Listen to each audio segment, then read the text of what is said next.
You may have heard the phrase, "it takes a village to raise a child," used in the U.S. as an expression of the difficulties raising children.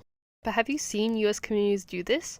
Michaeline Doucleff, author of Hunt, Gather, Parent, interviewed collectivistic cultural communities with her daughter to understand how the context people grow up in informs their communal connections and parenting style.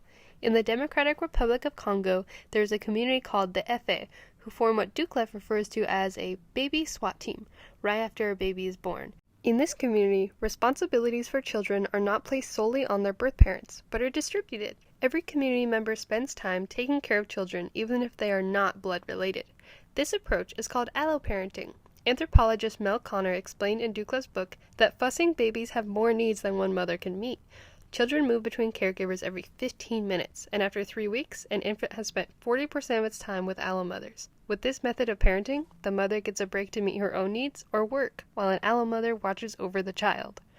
Like Doucleff, cultural psychologist Barbara Rogoff has also researched cultural differences between approaches to parenting. In her book, The Cultural Nature of Human Development, she finds that the community functions as caregiver in many indigenous collectivistic populations. Involving a larger network with one's children yields better relationships and bandwidth between parent and child.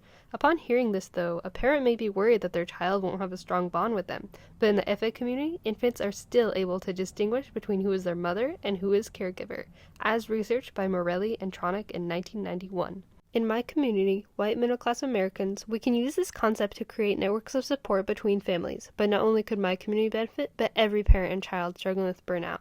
Doucleff also explains that inviting friends and family over to have dinner with children creates stronger friendships using a collectivistic approach to parenting. I invite mothers and parents to create support groups to avoid parenting alone. These children will be less isolated, have a wider worldview, with relaxed, happy parents.